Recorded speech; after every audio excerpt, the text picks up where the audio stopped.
Amém. Que bom podemos ainda ter essa liberdade de abrirmos a Bíblia, podemos ler a palavra de Deus livremente no nosso país, podemos carregá-la. Que coisa boa. Nós estamos tão acostumados com isso que pensamos que é algo normal. Em muitos lugares não é mais. Nós devemos continuar agradecendo a Deus pelo presente de termos a Bíblia nas nossas mãos e também podemos meditar nela. Como disse pela manhã, neste mês de maio, nós aproveitaremos o tempo aqui juntos como igreja, para que nossas reflexões nos levem a pensar sobre os nossos relacionamentos familiares à luz da palavra de Deus.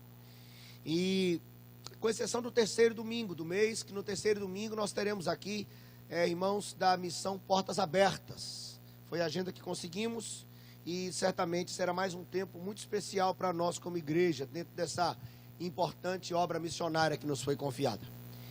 Eu convido você a abrir as Escrituras no Evangelho de João, no capítulo 11.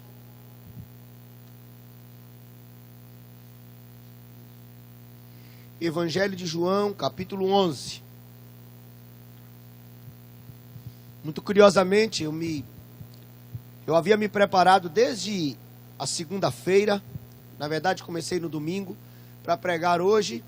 Eu até compartilhei com os seminaristas na reunião que tivemos essa semana, que já estava com tudo pronto para o sermão de domingo, e eu pregaria hoje à noite sobre a raiz de todo o problema dentro da família. Todos os nossos problemas familiares têm uma única raiz. E lógico, falaria sobre esta raiz e sobre qual a solução para isso, à luz da palavra de Deus. Mas, mais para o final da semana, creio Deus me conduziu para uma reflexão, outra reflexão para o culto de hoje. Reflexão simples, mas que Deus falou muito ao meu coração e eu quero compartilhar com vocês, até uma narrativa muito conhecida, mas que eu quero analisar partes desse texto, olhando para a relação familiar e o que Jesus Cristo, que é o grande foco da narrativa e precisa continuar sendo, nos ensina para as nossas famílias. Por favor, Evangelho de João, capítulo 11, inicialmente apenas o verso 34. Volte aí os olhos para as Escrituras, João, capítulo 11, versículo número 34, diz assim: e perguntou, quem perguntou foi Jesus, onde o sepultastes? Eles lhe responderam, Senhor, vem e vê. Nós agradecemos o Senhor, Pai, pelo privilégio de termos a Bíblia nas nossas mãos. Louvamos o Senhor por essa igreja que se esforça por ensinar a Bíblia e por vivê-la também. Louvamos o Senhor, Deus, pela oportunidade dessas portas abertas. Louvamos o Senhor por nossas famílias, inclusive pelos desafios com os quais convivemos nelas. E pedimos que hoje, refletindo na palavra do Senhor, possamos estar mais preparados para lidarmos com esses desafios, confiados no Senhor e na força do poder do Senhor. Fala conosco, ó Deus, e ajuda-nos. Em nome de Jesus Cristo. Amém e amém. Semana passada, hoje já é o primeiro dia da semana, nossa filha Manuela chegou em casa com um papel da escola e com um desenho, daqueles desenhos assim de criança, que você precisa de uma imaginação. E eu falei, Manu, o que está nesse desenho? Eu vi que tinha algumas figuras destacadas assim, tinha até uma figurinha aparentemente deitada. E ela disse assim, papai, esse aqui é você. Um desenho muito lindo, claro, não podia ser diferente. Esse aqui é a mamãe, mais lindo ainda o desenho. Essa sou eu. E tinha um trem assim desenhado na horizontal, que ela disse, essa é Mel. E eu falei, que é sua família, filha? Ela disse, sim, papai, é a família. Certamente na escola, naquele dia, falaram sobre isso. E eu fiquei ali, brinquei, desenho lindo e tal, incentivando e curtindo aquela coisa boa. E pensando sobre como ela não consegue ainda conceber o quanto esse conceito de família está se perdendo nos nossos dias. Muitos coleguinhas dela, inclusive, não podem fazer desenhos como o dela, falando de família. Um coleguinha perdeu o pai agora, há pouco tempo, meses, 2 meses. Thaís é professora da sala também e sabe dessa realidade. Gente, meninos lá dentro, os pais não estão mais juntos. Enfim, eu fiquei pensando em quanto é importante nós refletirmos à luz da palavra de Deus sobre os nossos relacionamentos familiares, inclusive nessas dificuldades que nos vêm e que passaram a fazer parte da nossa vida enquanto família. Os problemas com os quais convivemos no dia a dia. Nós nos encontramos assim na igreja, vemos os grupos chegando, as famílias chegando, e às vezes as mãos dadas, se não, pelo menos estão juntos, alguns até se sentam juntos, e é fato, olhando assim, não é possível identificar com o que cada família convive dentro de casa. Nós não andamos com isso escrito num papel, num cartaz, ou mesmo na testa, dizendo, olha, lá em casa nós temos esse tipo de problema. O fato é que todos nós convivemos com desafios em nossas casas, em nossos relacionamentos. Como disse, antes da leitura do texto, dentro em breve vamos refletir um pouco sobre a origem desses problemas. Mas hoje eu convido você a voltar os olhos para esse texto das Escrituras e nós vermos um momento especial na vida de uma família. Claro, presente ali estava Jesus Cristo, e esse é o grande segredo. Essa é a grande e boa notícia, a boa nova que temos para os nossos relacionamentos familiares. Esse texto é um texto muito conhecido. É uma narrativa muito especial da caminhada de Jesus Cristo. Jesus Cristo sempre construiu relacionamentos. Jesus Cristo sempre se aproximou de pessoas. Jesus Cristo sempre ensinou a viver e a conviver de maneira que os relacionamentos pudessem ser saudáveis e contribuíssem para o bem. Jesus Cristo participou da vida de muitas famílias. Jesus Cristo se preocupava com isso. Uma narrativa talvez conhecida até para aqueles que não estão tão ligados aos textos das Escrituras, que Jesus Cristo entra para o cenário daqueles que fazem coisas grandiosas, milagrosas, num contexto intimamente familiar. Foi num casamento. Os irmãos certamente recordam quando estava ele e os seus naquele casamento e o vinho havia se acabado. Então ele pega e transforma a água no vinho da melhor qualidade. Jesus Cristo se preocupava com a família. Jesus Cristo dá ensinamentos seríssimos sobre a vida dentro de casa. E ele trata de questões muito importantes. Nesse texto, nós temos uma família convivendo com um momento muito especial. Um dos membros daquela família, e o nome dele é conhecido, Lázaro, estava muito doente. Por favor, pegue sua Bíblia, e volte aí logo para o início do capítulo 11 de João. E eu peço que vocês leiam, por favor, o versículo número 1 e o versículo número 2. Não, o 3 também, por favor. Estava enfermo.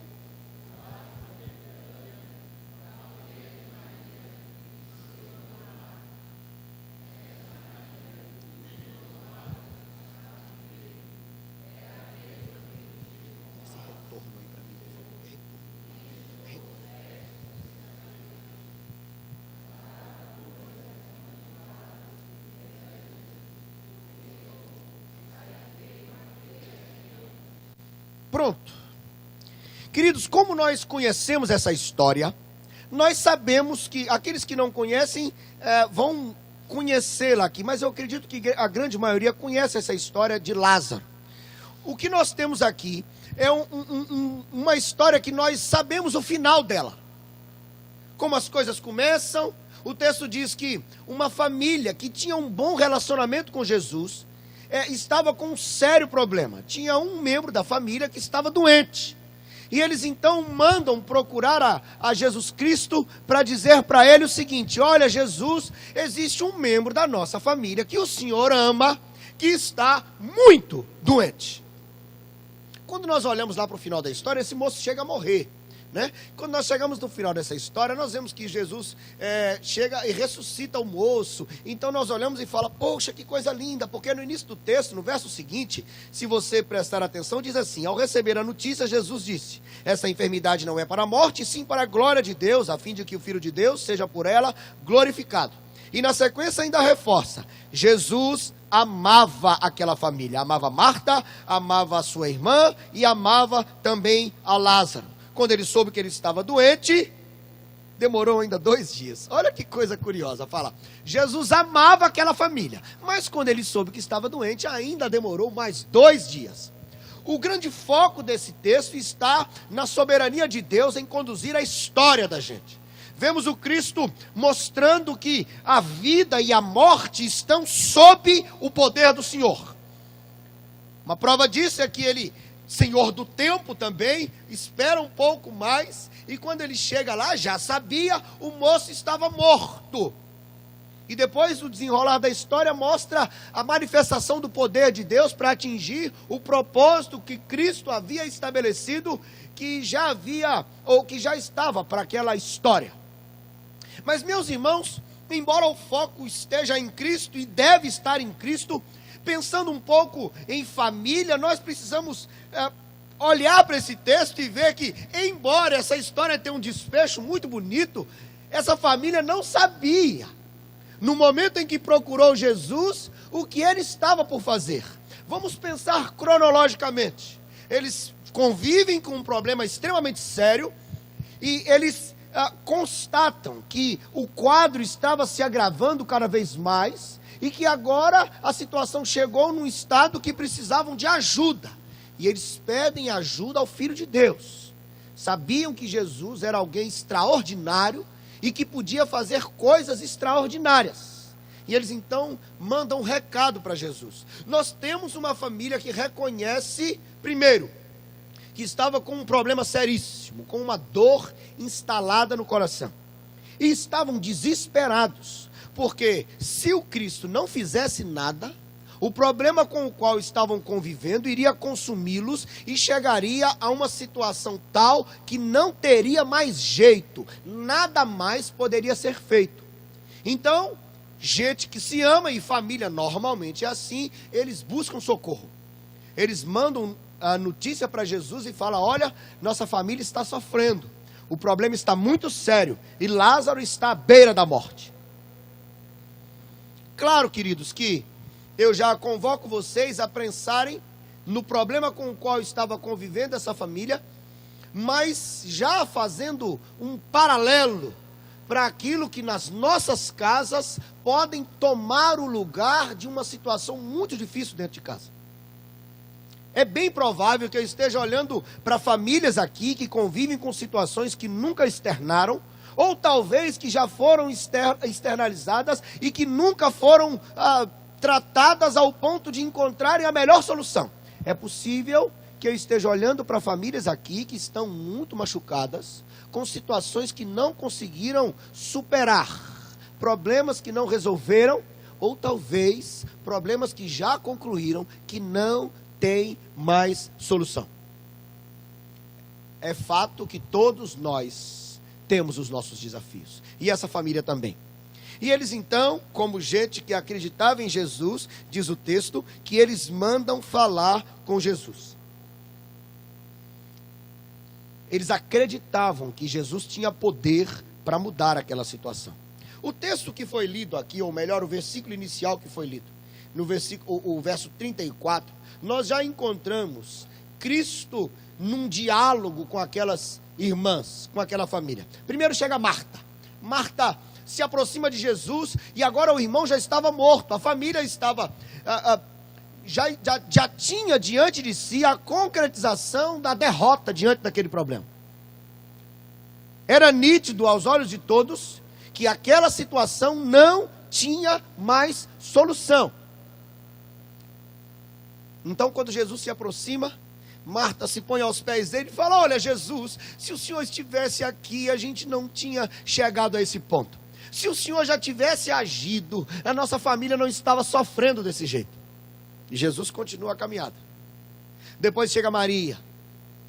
Maria também se queda aos pés do Senhor. Olha aí o verso 32. Quando Maria chegou ao lugar onde estava Jesus, ao vê-lo, lançou-se-lhe aos pés, dizendo: Senhor, se estiveras aqui, meu irmão não teria morrido.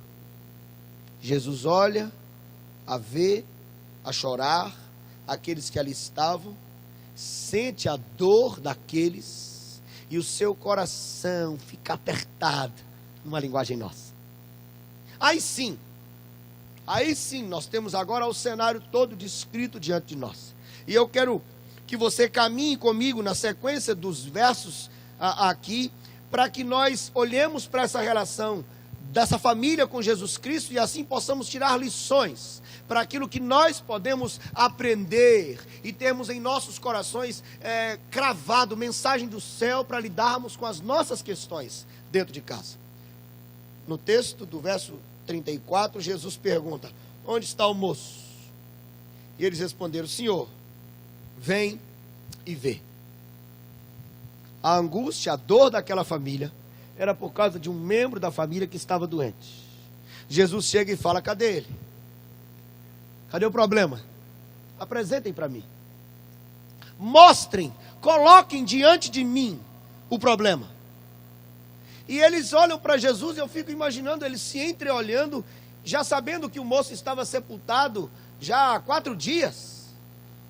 Fala: tá bom, Jesus, vem aqui para o Senhor mesmo ver. E eles caminham com Jesus, levam Jesus até a comprovação da impossibilidade de mudança do quadro de dor daquela família. Eles levam Jesus até o sepulcro do moço. Eles levam Jesus até a confirmação de que aquele problema foi uma derrota e que aquela família não tinha mais condição de vencer aquele, talvez outros, mas aquele não. Por favor, preste atenção. Versículos 30, o menor versículo da Bíblia está aí, o 35. Você pode ler, por favor? Jesus, mais uma vez, Jesus, sim, Jesus chorou. Mas Jesus sabia o que estava por fazer. Mas ainda assim, o texto registra que o Jesus homem chora. E aqueles que estavam perto dizem assim: olha como ele amava aquela família. Cristo não precisava de nada disso. Agora entendamos, ou pelo menos permitamos que nossas mentes sejam lembradas disso. Tudo o que Cristo fazia ou deixava de fazer, claramente, muitas vezes nem tanto, mas certamente tinha propósitos muito bem estabelecidos de ensinar alguma coisa. Ele já havia dito que o problema daquela família seria alvo da glória do Senhor. E agora ele olha para o sofrimento daquele lar e ele então chora. E aqueles ao lado dizem: olha, ele amava essa família. Deixa eu abrir um parêntese. Como amava, se deixou tanta dor? Como podia amar tanto, se ele, sendo Deus, permitiu que aquilo acontecesse? Esse questionamento eu não sou primeiro a fazê-lo. Olha a sequência do texto. Se no momento nós vemos a preocupação de Jesus, agora nós vemos a descrença e o questionamento daqueles ali perto. Versículo 37 diz: mas alguns objetaram: não podia ele, que abriu os olhos ao cego, fazer que este não morresse? Já que esse lar professava fé nesse Jesus, já que esse Jesus amava tanto essa família, então, por que ele permitiu que isso acontecesse? Por quê? Eu vou abrir outro parêntese aqui e te chamar para mergulhar no texto comigo a partir das nossas casas. É provável que você que está aqui me olhando agora e ouvindo, já tenha se questionado, ou aspas, questionado a Deus ou a vida, dizendo: Senhor, por que o Senhor permitiu que isso acontecesse na minha casa? Aqui temos um questionamento sério a esse respeito. Eles estavam sofrendo, estava ali uma família que fez, aspas, tudo direitinho. Eles tentaram fazer tudo o que podiam, buscaram ao Senhor, oraram no sentido de irem buscar a Jesus, apresentaram diante dele, pediram socorro, e Jesus ainda assim permitiu que aquele problema se instalasse naquela família. Não apenas se instalasse, mas como fosse, fosse final. E aqueles em volta disseram, amava, é? Então por que deixou? Ele não fez tantas coisas extraordinárias. Ele não socorreu a outros. Ele não fez milagres. Então por que ele deixou que isso acontecesse? Versículo 38 diz que Jesus, agitando-se novamente em si mesmo, encaminhou-se para o túmulo, e era este uma gruta, cuja entrada tinham posto uma pedra. Jesus escuta aquela indagação e o seu coração mais uma vez se move. Ele mais uma vez se emociona. Posso dizer, mais uma vez ele sofre por ver o sofrimento daquela família. Pastor, que coisa estranha. Ele era Deus. Ele sabia o que estava por fazer. Ele podia mudar aquele quadro, mas ele sofre de novo. Mesmo sabendo o que estava por fazer, meu irmão, percebam aqui, ou percebamos a humanidade de Cristo, caminhando junto com a sua deidade, junto com a sua divindade. Nós vemos aqui um Cristo homem, que sofre com aqueles que sofrem. Nós vemos aqui um Cristo Deus, que estava por fazer o que estava por fazer, mas que sabia que no leito, ou que no seio daquela família, que no coração daqueles ali havia dor, e ele sofre com aqueles que estavam sofrendo. Era esse o momento da celebração, que chegaria depois. O momento agora era o momento de chorar, e Cristo chora. Ele demonstra preocupação, àqueles que debocham, que duvidam, que criticam. E Cristo não fita os olhos nesses, mas naqueles, e o seu coração se aperta de novo. Mas percebamos no texto que ele continua a caminhar. Ele agora chega até a porta da gruta, até a porta do sepulcro, o lugar onde havia sido colocado morto. E, queridos, o morto aqui, ele caracteriza o problema que estava assaltando a alegria, que estava machucando aquela família. E eu preciso reforçar, o problema já havia chegado ao seu final. Por quê? Porque não tinha mais o que fazer. Teriam que conviver com aquele quadro de perda, de dor, o resto da história deles.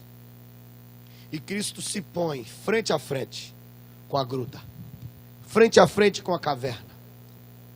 E o texto registra que naquele local, e era comum naqueles dias que fosse feito assim, os mortos eram colocados lá dentro, ao fundo, e uma pedra colocada à porta da caverna. Alguns dias eu estava conversando com o presbítero Eduardo, que fez uma viagem para esse local, e ele disse que o levaram na caverna onde disseram que Lázaro havia sido sepultado. E ele, narrando para mim o quadro, disse, pastor, é um negócio curioso, porque eu entrei lá dentro e não era um negócio assim. Logo depois da entrada estavam ali os mortos. Ali dentro ainda dei alguns passos, até alguma escada eu desci, no sentido de que era mais fundo o espaço onde estavam, e o local cabia gente morta, claro, cabia um bocado de gente. E eu fiquei ainda assim, ele me dizia, impactado em imaginar que de dentro daquela caverna havia se levantado um homem que estava morto. Então, lá dentro estava o membro daquela família. O problema que havia envolvido aquela família é que se concretizaram em uma situação sem solução. E Jesus se põe à frente do problema. E aí eu fico assim, admirado com os detalhes dos ensinamentos de Jesus Cristo. Por favor, agora o versículo número 39. Eu peço que vocês leiam esse verso. Então,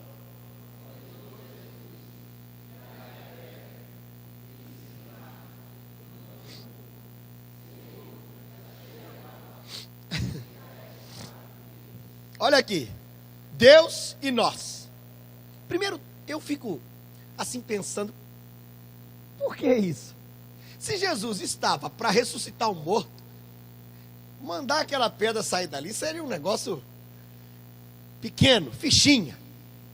Mas sabe, sem querer dar sentido ou dar um significado que o texto não apresenta, sem querer inserir aqui, ou me fugiu a palavra que normalmente usamos.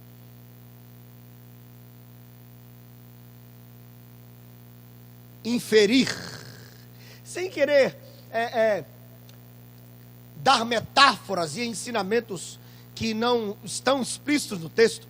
Eu assim, com muito temor, olho para algo que eu aprendo muito com o que Jesus manda fazer. Porque Jesus chega ali, o quadro já estava montado, a dor já estava instalada, a família estava sofrendo, ele também estava sofrendo por ver o sofrimento da família, o morto estava lá dentro, o problema está resolvido. Talvez Jesus chegasse e falasse, olha, eu sinto muito, viu? Eu abençoo vocês, consolo o coração de vocês, vamos seguir a vida, porque tem mais coisa para viver, é necessário superar as perdas, e de fato, tudo isso seria verdadeiro, e tudo isso seria parte da vida também. Mas Jesus Cristo disse que aquela situação, aquela doença, aquele problema com o qual aquela família estava convivendo, era algo que ele usaria para promover a glória de Deus. Sabia ele, e somente ele, como. Se era para a glória de Deus, estava nítido que a capacidade humana perderia todo o seu poder. Os homens, naquele contexto, chegariam ao seu limite, a uma situação em que eles se renderiam e dissessem, olha, não tem mais jeito. E foi o que aconteceu. Foi o que aconteceu. Quando eu penso naquela pedra na frente da caverna, e eu penso em Jesus ali, ele manda que tirem a pedra. Poxa vida. Por que tirar essa pedra? Ele não podia mandar? Não, podia. Mas, diante do quadro daquele moço, o máximo em relação ao morto que os homens podiam fazer era isso. Era o máximo. A pedra foi posta ali, separando o morto dos demais, o problema da sua família, e Jesus chega, então, tire a pedra. O máximo que eles podiam fazer era isso. Porque Jesus não mandou que eles fossem lá e tirassem o moço lá de dentro. Jesus não deu ordem para eles trabalharem no coração de ninguém. Jesus não mandou que eles mudassem o estado deles. Jesus mandou que os homens ali presentes fizessem aquilo e somente aquilo que eles poderiam fazer.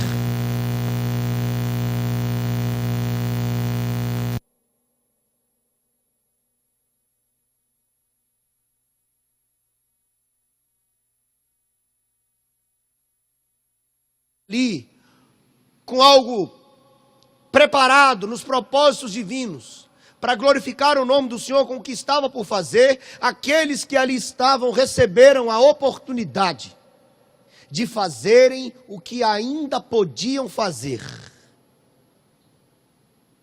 para aguardarem a ação sobrenatural do Senhor. Tirem a pedra. Jesus manda tirar a pedra, e olha o que dizem. Senhor, já cheira mal, porque já é de 4 dias. Em que momento Jesus Cristo perguntou isso? Em que momento Jesus Cristo disse, gente, vocês acham que ainda tem jeito? Qual é o estado? Em nenhum momento Cristo fez isso. O que nós temos? Uma resposta humana totalmente equivocada, limitada, diante de uma intervenção divina. Cristo agora, aquele que podia todas as coisas, que elas mesmas disseram que se Cristo estivesse ali poderia ser diferente, agora ele fala, tirem a pedra. E elas falam, Senhor, olha, tá, mas não tem mais nada o que fazer. O estado é esse, nós já tentamos de tudo, o Senhor não estava aqui, o problema agora é final. Percebam, irmãos, estavam diante daquele que podiam todas as coisas e apresentaram mais uma dificuldade. É como se dissessem assim: tá bom, Senhor, mas agora não tem mais jeito. Olha o quadro, olha do jeito que está, isso não tem mais volta. Era até vergonhoso sentir o péssimo cheiro do corpo em estado de putrefação. Muito obrigado, alguém me salvou aqui atrás. Eu não sei se você já teve a oportunidade de sentir um cheiro de um corpo em decomposição. Não é nada agradável. Eu já senti de bicho, e como eu caminho aí de velórios em velórios, sepultamentos em sepultamentos, eu já tive experiência na minha caminhada de esperarem muito tempo para sepultamento e o corpo começar a cheirar mal. É horrível. Talvez houvesse até uma preocupação nesse sentido, mas não importa. Cristo não estava ali para questionar ou para ser questionado. Ele dá uma ordem: olha, faça aí o que vocês ainda podem fazer para eu ter contato com o problema. Façam o que ainda está ao alcance de vocês e deixem o resto comigo. Estou aqui. Se o Senhor tivesse, mas agora eu estou. E mesmo com a indagação, com a preocupação, Cristo se volta e deixa aqui um registro tremendo, que eu espero que aqueça o meu e o seu coração nessa noite. Por favor, volte os olhos para a Escritura. Verso 40. Respondeu-lhe Jesus: vocês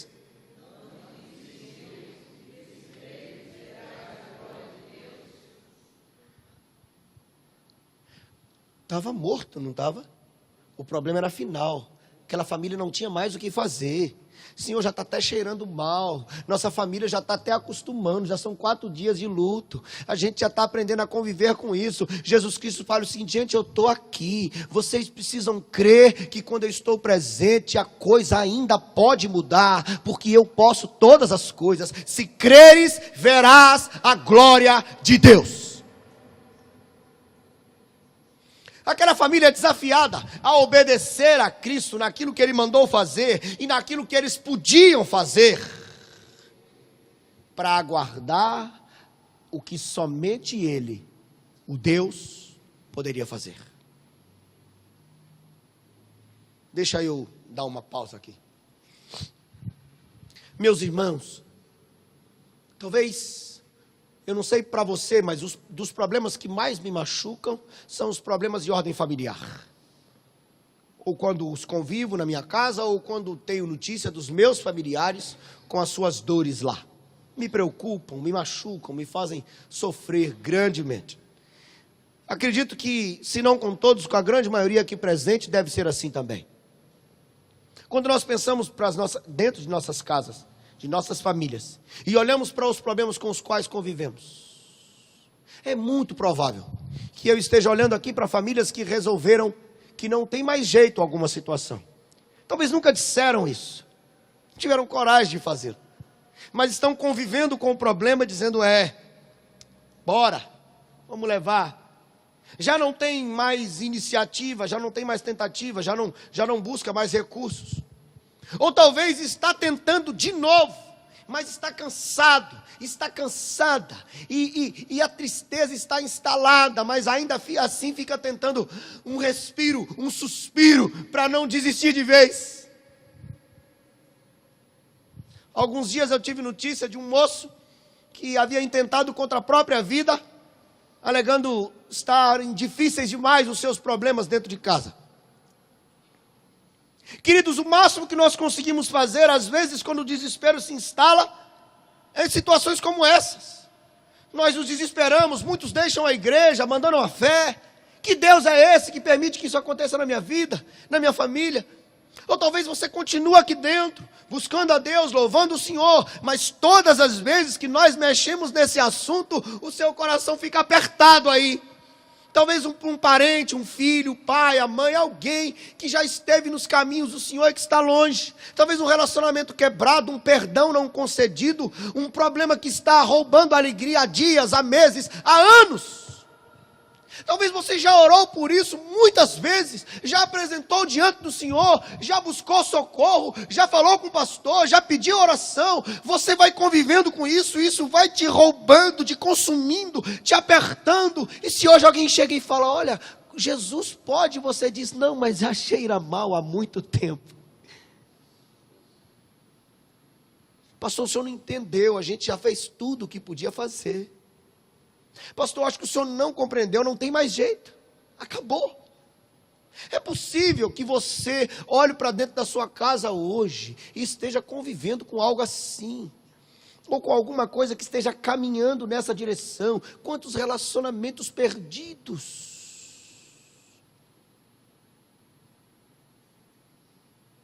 E aí você vem para a igreja e de repente um texto é lido que Cristo fala, olha, se creres verás. Aí você fala, tudo bem, na vida de Maria, de Marta, talvez na vida do meu irmão aqui do lado, na família dele, mas na minha, não. Porque você não apenas foi lá e a pedra foi posta, mas você não quer que tire mais a pedra. Porque cheira mal. Porque você já desistiu. Porque você não acredita mais na mudança. Porque você carimbou pelas circunstâncias que não tem mais jeito.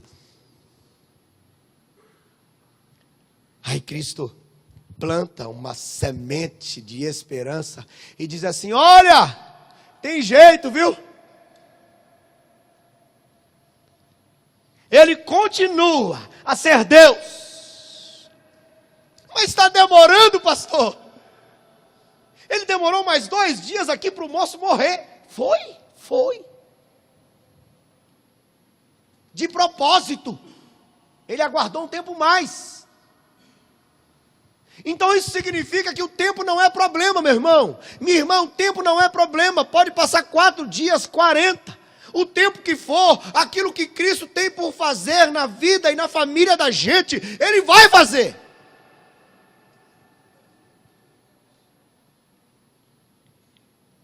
O texto continua, por favor, agora volte os olhos para as Escrituras mais uma vez. O versículo 41 eu faço questão que você leia, a primeira parte pelo menos. Tiraram, mais uma vez, tiraram, e Jesus, levantando os olhos para o céu, disse, Pai, graças te dou porque me ouviste. Aliás, eu sabia que sempre me ouves, mas assim falei por causa da multidão presente, para que creiam que tu me enviaste. Olha o propósito aqui do texto. E tendo dito isto, clamou em alta voz, Lázaro, vem para fora. Peraí, estava morto, estava fedendo, não tinha mais jeito. O verso 44 registra o quê? Vocês saiu.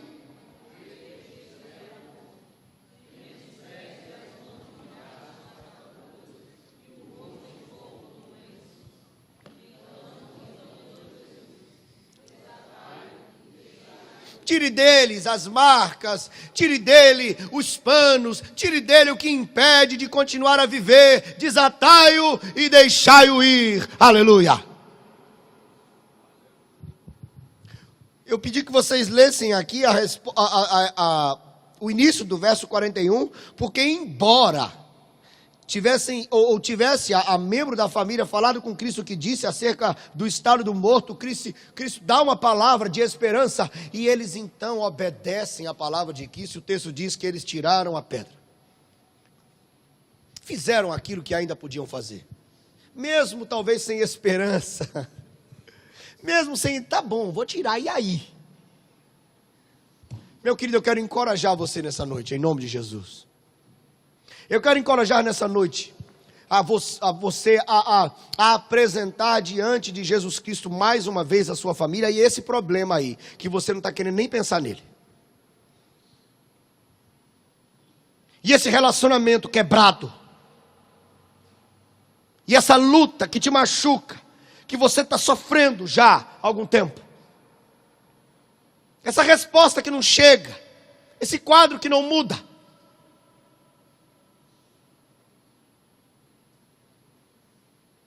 Eu não sei com que muitos de vocês estão convivendo. Nós estamos aí num tempo terrível no país, talvez a dificuldade financeira, a crise bateu na sua casa, o desemprego, não consegue pagar as contas. Quanta gente convivendo com isso?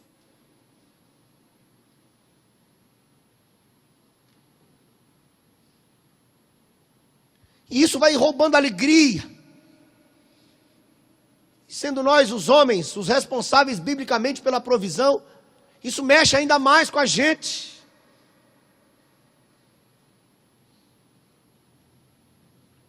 Como não sofrer diante de um quadro desse? Esses dias compartilhei com alguns pares. Fui fazer uma visita numa casa. Tirei umas fotos para compartilhar e nós vamos, em nome de Jesus, mudar essa realidade. De uma casa, de gente crente, gente que ama Jesus, aos frangalhos. Um quadro triste, que eu bati o olho e comecei a chorar. Que não tinha um banheiro para fazer as suas necessidades. Gente que ama Jesus. Como não sofrer com um quadro desse, gente? Doenças, casamentos abalados, destruídos, relacionamento de pais com filhos que estão assim, num abismo, irmãos que não se falam, famílias nitidamente quebradas, dores, machucando famílias. Gente, essa é a realidade. O pecado está presente aí, nós vamos piorando as coisas, e a dor vai se instalando no nosso coração, e a gente vai se acostumando que é assim mesmo, a vida é assim mesmo, família é assim, a gente tem que habituar, a gente tem que se adaptar, porque vai ser daí para pior, e a gente vai repetindo esse discurso mundano, desprezando a realidade de servirmos a um Deus que ainda pode todas as coisas. Eu quero na noite de hoje te encorajar a colocar sua família diante do Senhor e a fazer aquilo que você pode fazer. Tem coisa que é a gente que tem que fazer. Se o relacionamento está quebrado entre a gente, meu irmão, é já o Jesus que pode tocar seu coração, só Ele que pode preparar você, só Ele que pode me quebrantar, mas quem vai ter que chegar, olhar no olho, dar um abraço, pegar a mão, vai ser eu ou você. Não adianta ficar orando de dia e de noite para melhorar um relacionamento com o pai, com o filho, com o marido, com o irmão, se você não chegar lá e fazer alguma coisa. Você pede a Deus sabedoria, estratégia, você pede a Deus orientação, você pede a Deus coragem, ânimo, força, você pede a Deus tudo do céu que Ele possa te dar, mas você tem que ir lá. É você quem olha no olho, é você quem reconhece que errou, é você quem perdoa, é você quem dá um cheiro, é você quem deixa um bilhete, manda mensagem para todo mundo e não manda para o seu familiar, mande. Eu quero te encorajar a investir de novo na sua casa. Eu quero te encorajar a colocar diante do Senhor de novo e pedir a Deus intervenção. Pastor, não tem mais jeito, o Senhor não entendeu. Eu entendi, esse povo entendeu que quando Cristo quer, as coisas são transformadas.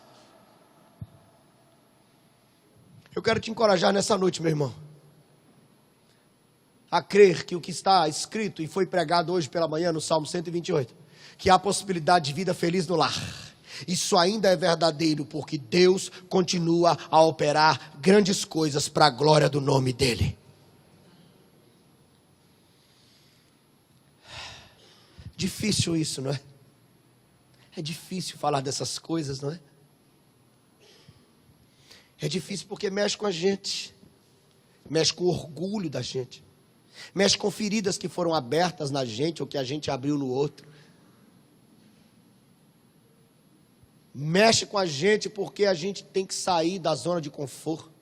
Mexe com a gente porque a gente vai ter que conversar de novo sobre o assunto. Mexe com a gente porque isso vai abalar as estruturas. Mas eu quero te dizer, se Deus te convoca para mexer, mexa, porque Ele continua agindo para transformar qualquer situação.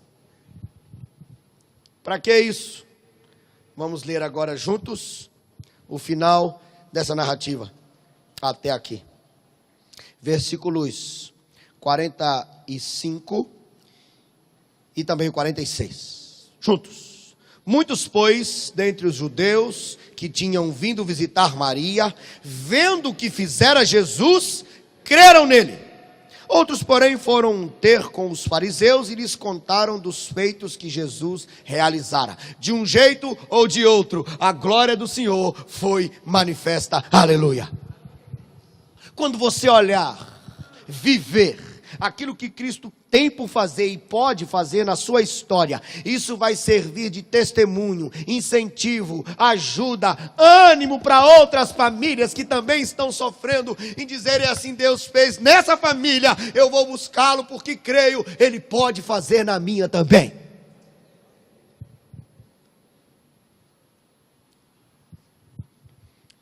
Meu irmão, eu sei que esse negócio é difícil. Eu sei que não é simples tratar de coisas de dentro de casa. Sei. Mas Deus se preocupa com essas também. Jesus Cristo sofre, chora ao ver a dor daquela família. Jesus Cristo se preocupa com a sua casa também, com a sua família também. Ele sabe das coisas que ninguém sabe sobre sua casa. E sabe das coisas que todo mundo sabe também. E na noite de hoje, creio, Ele convoca você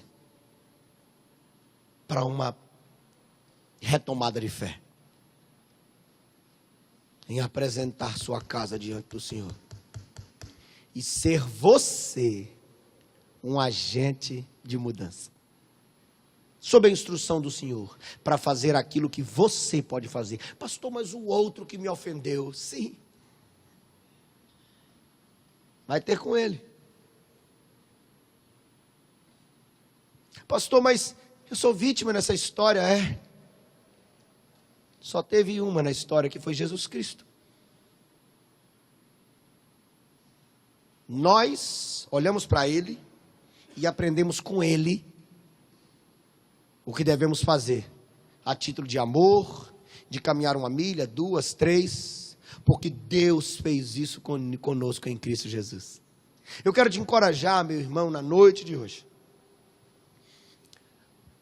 a apresentar a sua casa diante do Senhor, na expectativa de um milagre que só Ele pode fazer, mas que Ele pode usar você para proporcionar uma proximidade, um toque, um carinho, uma palavra. Não sei como Ele vai fazer. O que eu sei é que Ele faz. Eu quero encorajar você,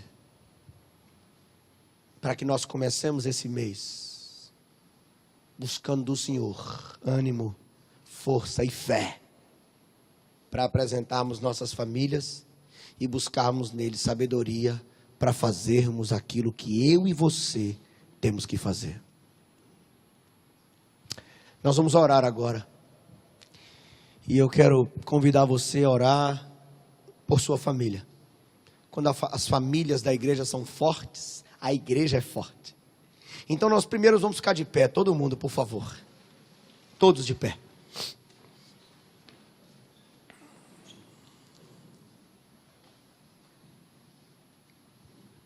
Depois que ficarmos estando já em pé, se você está longe de um familiar seu que está aqui em outro lugar do templo, pode sair do seu lugar, vai para perto dele, por favor. Se tem um parente seu que está longe, não, as crianças estão lá, as crianças não tem problema, a gente vai orar por elas. Mas se você tem um familiar seu aqui dentro do templo, vai para perto dele, por favor, vai. Se não tem, se alguém está sem um familiar, pode adotar, igual aconteceu aqui agora. Vá para perto do seu familiar. Pode ir, meu filho, para perto da sua esposa, pode ir. Vai com Jesus. A sua está aqui, não é? Então o senhor faz comigo aqui. Pode ficar aí perto aí. Se tiver liberdade para isso, deixa ficar abraçado assim, ó.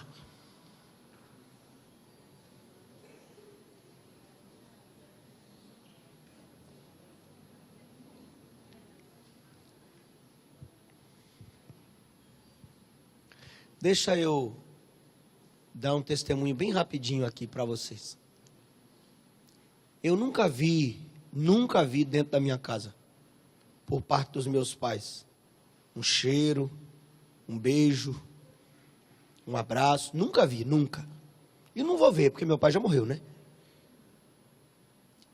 E quando eu comecei a ir frequentar a igreja, e eu comecei a conviver com o povo crente, e eu vi um povo pegajoso que abraçava, beijava, e famílias. Quando eu olhava para um casal assim de meia idade, de mãos dadas na rua, eu chorava.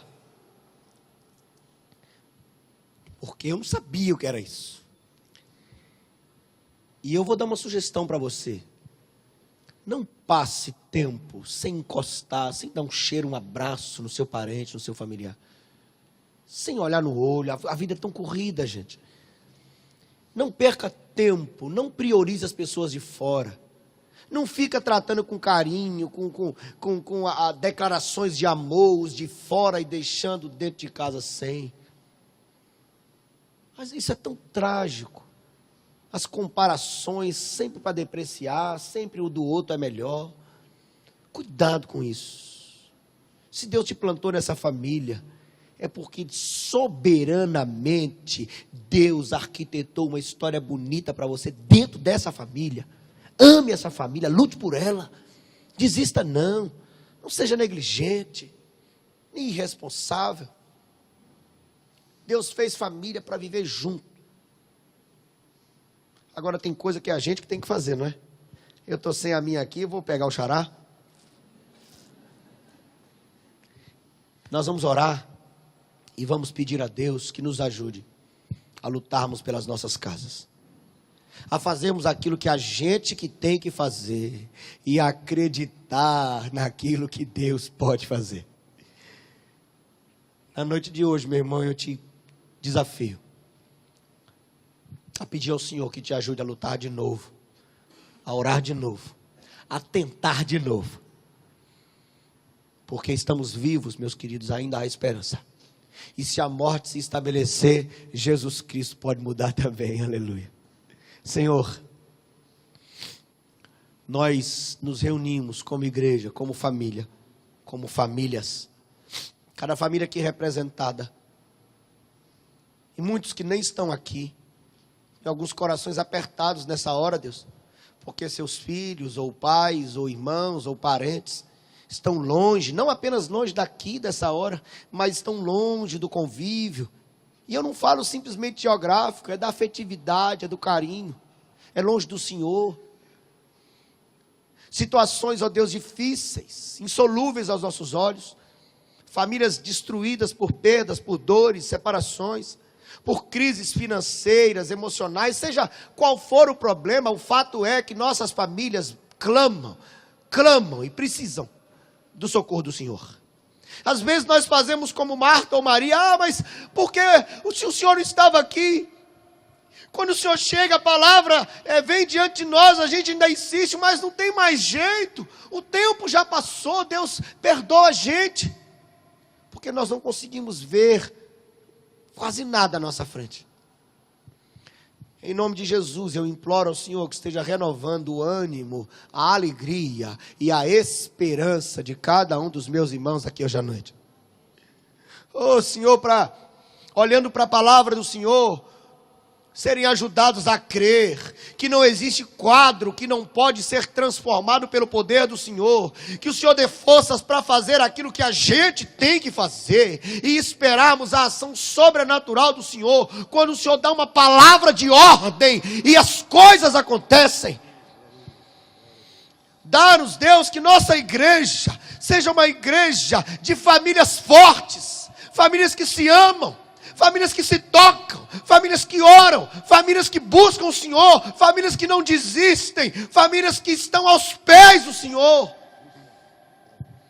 E que isso, Deus, sirva de testemunho, para que outras famílias perdidas, machucadas, feridas, que não conhecem o Senhor, possam olhar para as famílias dessa igreja, aleluia, e verem o Senhor, saberem que tem problema, tem dor, tem luta, tem perdas, mas a vitória em Cristo está garantida, aleluia.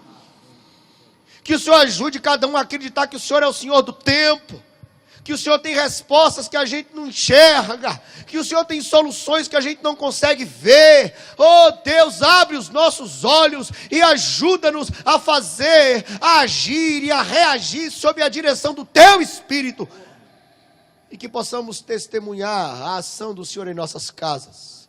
Oh Deus, dá alegria de restauração de relacionamentos, ó Deus, nessa igreja. Planta no coração aqui planos do Senhor, para que a gente possa ter a alegria de dizer: o Senhor fez e nós estamos alegres. Fortalece, Deus, nossas famílias e ser glorificado nisso, em nome de Jesus. Amém e amém. Glória a Deus. Pode dar um cheiro aí no seu familiar e você pode sentar.